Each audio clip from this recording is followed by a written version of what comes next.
Mark. I stole Tom's electric bike here. It's rad power bike, rad rover, and I'm gonna go out and see if I can't find some interviews or something. Look what I found. Some guys came up to the campsite last night, or 2 nights ago, and said on Saturday morning they're going to be doing some ham radio contests or something. Or didn't know what that meant. Okay, we might make a pretty good video, so I thought I'd come down here and let you guys do it. It's the 2 fellas over here, one sitting down and the one beside him in the vest. Those are the guys that are doing this. And then actually Mark, the guy that's flying the planes, you know, the little airplanes we were flying, he's a ham operator too. I didn't know. He's a walkie-talkie ham operator, and he said he's going to bounce stuff off the satellites and stuff. So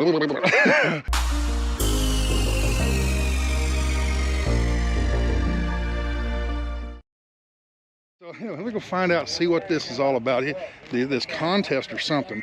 And oh, you got a neat little dog over here. Some kind. He told me it was a Japanese dog. What is that dog? Yeah, it's a Shiba Inu. ShibaInu. Yep. Oh, be darned. It's a Japanese dog. They were bred for hunting rats in Japan. So okay, very he would good. love if some rats would come out here and he could chase them. He'd really like that. All right. So what's your name? I'm James. James, nice to meet you. How you doing?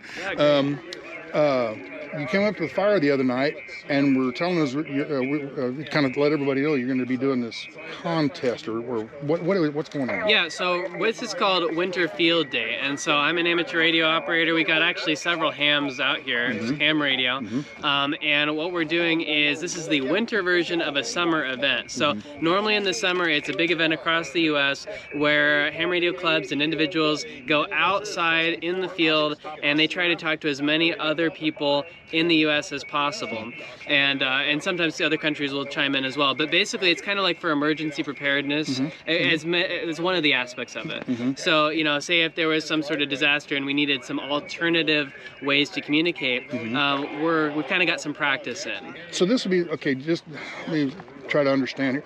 Let's say there's a lot of talk about possible EMP, let's say, and that wipes out all the communications. You know, CBS News and Fox News and they all get shut down and blow their circuits and everything. You guys can come out here and turn this on and still talk to each other, and for an emergency, you'll see like in these disaster movies, Independence Day, there's always the guy with the ham radio. Hey, we're hearing about some people over, there's survivors over. Yeah, okay, so that's kind of what you guys are, and this is kind of a practice thing, or it just keeps you in practice. Exactly, it keeps you in practice, and it just is a lot of times a chance to get outside and eat a lot of food and have a potluck. So you know, a lot of times that's what it's about. Yeah. But you know, it's a good practice to be able to set up antennas. You know, we've got antennas up here that we just set up. You know, we got various wires and all sorts of things that, you know, we're talking on that right now across the country. There's now. Explain his. This is Mike's antenna, right? Yeah, this is Mike's antenna. He's talking on it right now. Yep, and so he's got these feed lines that are going out here. And so this is how he's getting his signal out, and the signal will go up into this antenna, which is kind of going both ways. That's called a dipole antenna, just because it's fed from the middle and it goes out. Okay. And so it's radiating off of both sides of that. So that is one antenna, and then he's also got this green piece of wire that's coming off of here, and that is another antenna, and so he's got a tuner that'll actually match it to his radio. So it'll make sure that it all works together, and then he's able to use kind of both of these. He can use one or the other. He's not using them both at the same time. Oh, those two separate antennas. Two separate antennas. Okay, now the one that's lined out here, 60 feet or so, is that like a directional antenna then? It has some directivity to it, and it's especially for lower frequencies. So frequencies that are like closer to the AM broadcast band. And then frequencies that are away from the AM broadcast band are more for like that antenna. The dipole, okay. Yep, so he's got 2 different antennas, and that way he doesn't have to go and like change antennas and stuff while he's operating. He can just change the coax around. Flip a switch or whatever, and he can do that. Okay, now, all right, well, he's busy out, seems like here right now, but you got yours on the inside. Could you come in and show us that? Absolutely. All right, very good. 1975 Winnebago Indian, so it's all restored. We redid the roof, and that was the biggest project. That's the same stuff I'm using. Yeah, FRP, it's good stuff. FRP? Yeah, this is the, like it's used for bathrooms and showers. Yeah, I didn't know it had a name. I just call it fiberglass. Fiberglass bathroom stuff. FRP, fiberglass. Bathroom, fiberglass, FRP stands for something. Fiberglass reinforced plastic, maybe. That's it. Yeah, I'm pretty sure. Yeah, there you go. So yeah. Oh, you got the overhead bed and everything? Yep, Yeah. yep, absolutely. What year is this? 75. Oh, wow. Yep. And so we repainted the outside, did the floor, and I pretty much try to keep it as original as possible. Oh, we done. Okay. All right. All right, what's this radio thing? Yep, so in here is the radio setup, and so I guess we can get stuff on now. But yeah, what I'm going to be doing in here is we have the one transmitter receiver that's outside, and then in here we've got this setup as well. Which one's the radio? So this is the radio right here. This is the tuner, and so this is just matching it basically to the antenna. And then I'm going to actually be doing some digital modes here a little bit later, and this will hook it up to my computer. Okay. So believe it or not, this is like a 1980s radio. I can actually send email over this. Really? Okay. So if I'm in a place where I don't have internet connectivity, I can turn this on and connect my laptop to it, and I can actually send an email out just to my folks or something and say, hey, I'm okay. They have to have a summer radio? No, it actually go into the internet, and it'll just send it right to them. Really? So just the regular, it'll go into the regular email system after that. I'll be done. So and then they can even send me email just by regular on the computer. Right. They'll hit send, and then from there. This is taking the place of like a cell phone then. Almost, yeah. Okay. And so with that system, which is called WinLink, it'll actually there's a bunch of radios that are receiving all over the U.S. and then they are hooked up to the internet, and so they're kind of automated stations, and so they will take emails and pass them back, and then I'll basically just connect to one of those radios that's connected to the internet, and then it'll check to see if I've got email and all that. Just like you would hit that send receive button on your email. I'm just hitting the send receive button with a radio and a computer and hunting the frequency and making sure I get on frequency and that stuff. You're talking way over my head. The only thing I recognize in all of, well, two things. The microphone, but I recognize this. Yep. So the, for like actual CW. That's Morse code. Yeah, that's Morse code, and I'm still working on learning that. And then this is some kind of a chart you use? This is the chart, and this tells us what frequency privileges and where we can go as far as what the dial says. So I know that, like, this portion is allocated for phone, like, talking on the microphone. This portion is allocated for CW, so I can use the CW key. And so I can just double check, to see what frequency, make sure I'm in the right frequency, and also based on the class of level. And I can turn this off if that's better. Getting glare. Yeah, so there's different levels of license classes, and so depending on what my level is, which I'm an extra, so which is the top level here, so I've got all the frequency privileges, but some people don't have those privileges, so they're in the different colors here. Okay. Now outside, Michael. Yep. Now his number, if you look back here. Yeah. It says W40PS. It's W4OPS. Okay. Yep. Okay, so that's not 40. No, that's actually a 0. So like my I thought maybe it had to do with this. Yeah, sure. So my call sign is KD0ICP, and so these are assigned by the federal government basically. But you can get like vanity call signs, just like you get a vanity license plate. Okay. The 0 is the call district. So like I'm from Kansas, and so that's where I was licensed, and so that's why I have a 0 on my call. But different states are broken up geographically. Okay. And so by state or by region? By region. So like there's like the Midwest region, and then there's like states like California, which have a big population, just have one number, which is 6, I believe. It's I'm pretty sure that's just for California and Hawaii. So they kind of break it up somewhat by population and also by geography. That way the numbers are kind of evenly distributed around the U.S. But a great thing about ham radio is it's for emergency communication. Like when I'm out of cell phone range, I can still send an email. And also when the regular natural disaster or something. Yeah, when the regular network goes down, this is always here and it's always going to work. So as long as I've got power, which we're completely off grid, we're running on solar power. I've got the antenna, and that's it. That's the infrastructure that we're using. And today we're going to talk to people all over the U.S., maybe even internationally, and we're just using the system that we have in place here. Right as I walked up, I heard him talking to a guy in North Texas from Arizona. And it's amazing. And he comes in, sounds like he's right next door. Yeah. And nice and clear, unlike a CB, where the problem with the CB is not so much the CB, it's the guy talking shoves the mic right down his throat. Yeah, you can't even hear what it's doing. So and so we've tried in the amateur practice to make things as intelligible as possible. And whereas CB is AM only, some people, there's some single sideband stuff I think that people are doing. I did a little bit of that 20 years ago. Sure. Not enough to remember any of it. Yeah, but as you probably know, single sideband is more intelligible than AM. Well, AM is a higher fidelity. quality, it sounds good. Single sideband will actually punch through further. So that's why on a lot of these frequencies, and like 99% of the people we'll talk today on voice are going to be on single sideband, because that's what everyone is using today. Because it, you know, the military knew that it uses less bandwidth and it punches through, and you're not going to get through longer distances. And also you're not going to get those heterodynes that you get on AM, and you know, the squealing and stuff on CB that you have. You don't have that because this doesn't. Single sideband has what's called a suppressed carrier, and that, you know, it sounds a big word, but basically an AM has a carrier. It's just a tone, and you're modulating on it. Single sideband doesn't really have that, so you don't have all these tones that are, you know, all over the place and interfering with each other. To kind of basically explain it as best I can. You know what this sounds like to me? You remember Peanuts and the adults were talking? Yeah. That's what I'm hearing right now. I hope you guys understand this. That's why I'm making a video, because I'm sure there's some people that really like this stuff, really interested. I am so lost on this. It's almost like you're talking Martian to me, but, well, I kind of got an idea, but and of course, you know, the reason that it is a licensed hobby is because, there's a lot of stuff to learn, but there are books and there's so many resources out there to help you learn it, and then you take your test, and then the test is just saying, you know, okay, I've at least read the rules, and I'm at least somewhat proficient, or maybe I've just memorized all the rules. But ideally, you pick up some of that knowledge, and as you progress throughout the different levels of the tests, then you start saying, oh, you know, that's why this does this, and so that, and then that kind of equips you with the tools needed to make a contact. So you're like, okay, I can use this frequency to contact this person and this place.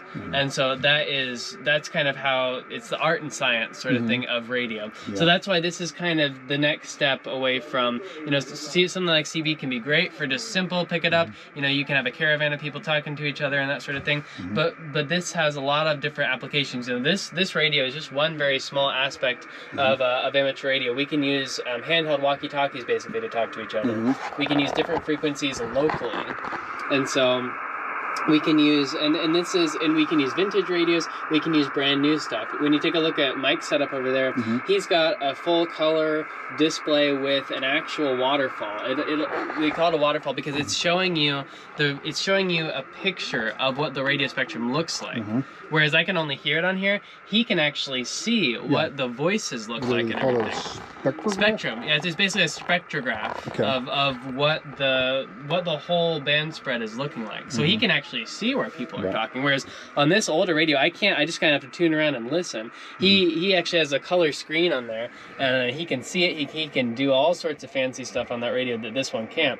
And then he's got a smaller radio to the right there, and that's what he's using to talk to people locally. So we had some guys calling on that radio this morning who are local and asking, where are you guys set up and that sort of thing. And we were talking to them on that, and so we could tell them, you know, give them directions, and so that's just kind of like a localized thing to be able to talk to people. That'll be darn. Yeah. All right, well, let's go back outside and check out, see what he's doing. See what Mike's passage. We're spinning around 20 meters. He's talking to some local guys. There's all kinds of people on the bands. About every 3 kilohertz I think they're more like you'll be able to find people. They're local.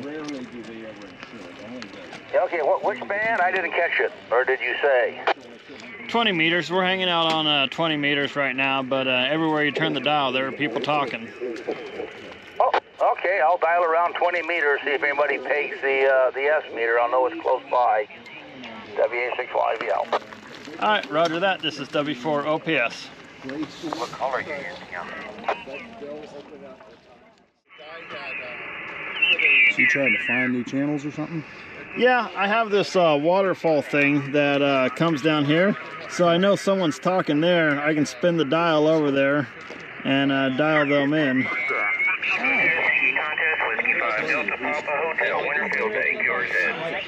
This is Whiskey 4 Oscar Papa Sierra.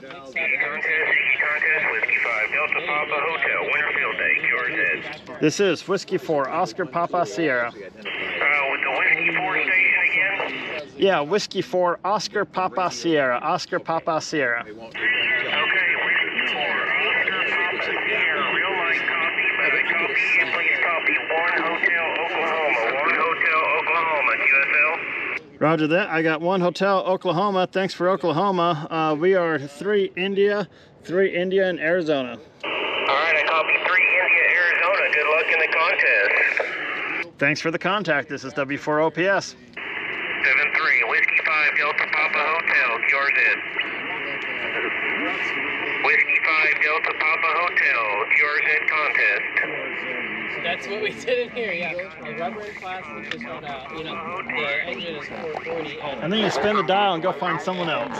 Okay, so that was a contact, and you recorded it on your computer. Okay, Yeah, what we did is, because it's a contest, we got points. So we're trying to, you know, get as many points, and we're competing against other stations.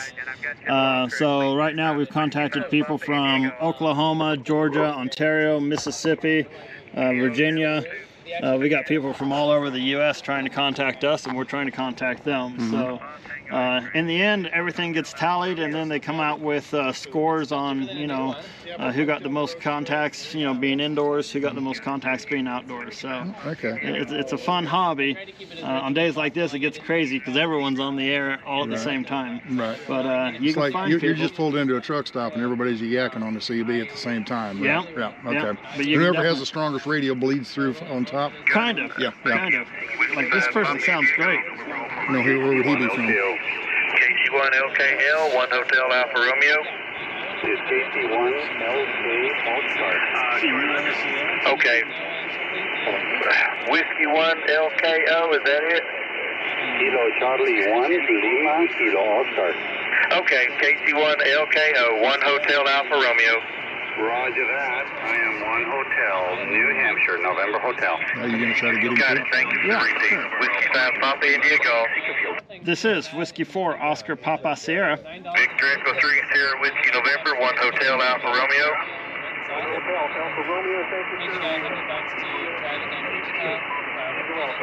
Got it, thank you. Whiskey 5 Papa India Golf.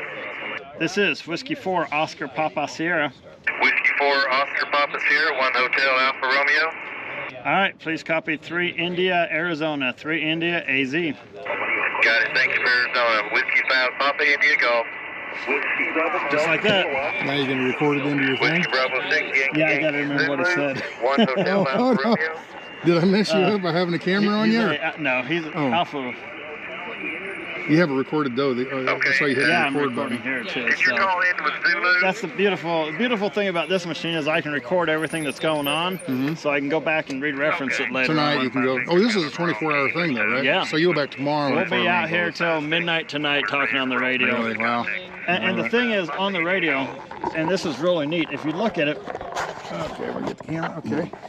if you look at the radio, we got different frequencies on here. Uh-huh. So during the day, we may be talking on, you know, this frequency right here, which is a beautiful during the day, but at night we may change frequencies and go to a different one, because as the bands change and the atmosphere changes, this will change as well. So at night, we may be talking way down here, which is right above the AM broadcast stations. Okay. So But it carries better in those atmospheric conditions and stuff. yep, as the atmosphere changes and layers come together and stuff like that in the atmosphere. I remember as a trucker, we had CBs and had the sideband CBs, and you could go out there and certain conditions you get that skip. Yeah. And correct me, let's see if I got layman's terms here. Skip is basically you take a rock and you skip it across the water. Well, take that water and turn it upside down, and there's a temperature layer or something. Yeah. And the radio signals will skip across that and go around the curvature of the earth. So you might be able to skip. In a CB, I could hear people. My radio wasn't strong enough power-wise, but you'd hear guys. I've been in Utah and listening to guys in Cincinnati, Ohio, because they're on a big base station. They have a lot of power, and probably illegally, right? Oh, yeah, more than likely. Yeah. On a CB, it's like 4 watts or something, right? Yeah, but that's what we're doing. We're just bouncing signals off the sky, and it goes around the earth. And certain times during the night, different layers come together, so it forms a better barrier to bounce the signal. So it doesn't go out into outer space, Yep. right? But we're running about 100 watts right here. So we have 100 watts in this radio, 50 watts in this radio here locally. Okay. So- That'll be done. All right. Well, shit. I'm going to quit talking to you. I'll end up getting a hobby here and cost me a ton of money. It's not a cheap hobby. None of my hobbies ever are. What would a they're radio lot of fun. like this cost? You can get into this for a $400 radio off of eBay, an older radio, maybe discontinued, that still works, or the latest and greatest that has all the fancy touchscreen stuff on it. That would run you, you know, $1,200. Oh, okay. So there's a wide range.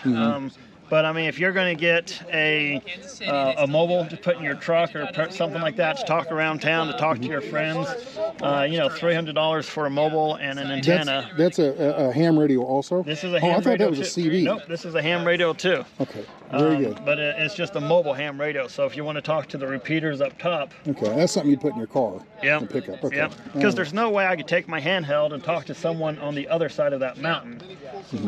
But you have mountains that have repeaters on them, so it will pick up this signal, rebroadcast it out on another frequency, and now all of a sudden I can talk back and forth to someone on the other side of that mountain, even though the mountain's in my way. So this definitely comes in handy. So radio signals don't go through rock? Nope, sure don't. Okay. All right. Well, I'm going to keep looking around. I'm going to spin the dial some more. All right, you bet. Okay, so James, I got a question here. I was out here getting B-roll earlier, and I noticed CBS News. Are you with the news reporting? So yeah, I'm not an actual news reporter or anything like that, but I do have the CBS satellite receiver on board, and so say if someone, affiliate station around here needs a receiver, or a plane crashes out there and they need somebody to go out and cover it. No, so I don't actually do any of the actual reporting, so it's more the technical side of things. Okay, so, the reporter goes out there and they need you to link them with New York. Yeah, maybe, I don't know. I could actually do that. I could definitely do that. But because interestingly enough, the other company that I represent is QGo Live, and that is actually allows people to go live from a cell phone to a radio station in broadcast quality. So that is kind of a niche product for radio stations. So I go around and I visit radio stations and I say, hi, you know, this is what I do, here's a coffee mug, and if you're interested in remote broadcast products, this is what we have. So there's kind of a tie between the two companies, because my boss is in New York, and he is the main morning anchor for 1010 Winds, a radio station in New York, and so QGo Live is his product, but he also does a lot of work for CBS. So it was kind of just a natural thing to be able to kind of represent both companies. Okay, well, this opened up another question for me, because I just dawned on me. The ham radio is a hobby? Yes, it is a hobby. But this is this your business? What you make money with? This is your job? Yep. Okay. Yep. So my main job is with QGo Live and visiting radio stations, and then also with CBS, looking at, you know, if there's a station in the area that needs maybe some engineering help that I'm fit to do, or say a receiver, that sort of thing. I can help in that regard. So I just try to. That's kind of what I do. Okay. So you've already kind of plugged it here, because I don't even know. But usually when I'm talking to somebody and have a YouTube channel or whatnot, or a Facebook or Instagram, they'll plug it. This Hugo and all that is the plug right there? So what do they need to know to find you? Yeah, so to find me and everything else, my website is theradionomad.com, and also like on Instagram and stuff, Radio Nomad. So that's kind of what the brand of the Winnebago itself is, and then of course I represent those two companies. But yeah, the website, theradionomad.com, is the main place to go. Very good. All right. Well, I hope you guys enjoyed this. I'm going to stick around and get some more like B footage that I'll stick in here, but I think this is the end of the video, and I appreciate you and your colleague out here showing us all this stuff. And I mean, people are showing up. I mean, there was a couple guys showed up earlier in another vehicle. They were just over there, and they're ham radio operators, and it's kind of like a not exclusive, but it's a club. Yeah, you know, it's a hobby. It's like bikers, they all kind of clang together. You guys all clang together. It's a fraternity. Yeah. This one guy walked up and he had his call signs on his hat. And to me, it was just a bunch of jumbled numbers. I didn't notice it. And he goes, hey, you're a ham operator. Yeah. So they know each other just because they're in the, you know, like me, I can usually spot a truck driver just by the conversation, you know, that kind of thing, because that's what I do. Anyway, this is really neat. I appreciate you guys showing me around. Thank you so much. And this is neat. And as far as Nomad, you live in the RV full time and just travel all over the country? Yep, I live in the RV full time, and I mean, I've got the Radio Nomad YouTube channel too that I'm kind of working on, and so I do have a YouTube there you go, channel, plug that. Okay. Yeah. There you go. I didn't even know you had that. Yeah, I haven't put too much up on it yet, but I do have some videos on kind of more vintage RV stuff because there aren't very many of these around anymore. Yeah, so old chieftains? you know, the Indians, yep. And so I had a video on like how to light an old Coleman furnace and that sort of thing. You know. Okay, so your YouTube channel's about the camping part. Yeah, more about the camping and the RV sort of thing. There you go. All right. Well, thank you very much for your knowledge and that's neat. So. All right, well, take care. Thank you so much. Thank you much. All right, folks. We're I'm gonna walk around, see if I can't find some more interesting stuff out here in the desolate desert. Wouldn't think all this stuff is out here, would you?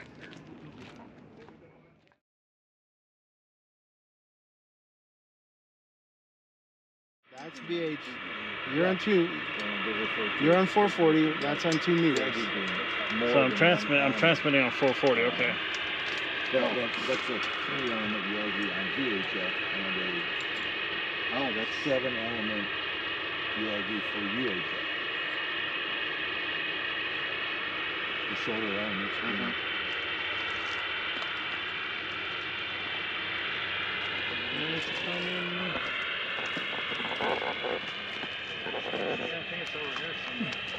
All right, we got a little bonus footage here. Do you remember the couple videos ago, the RC planes I was flying around with Mark?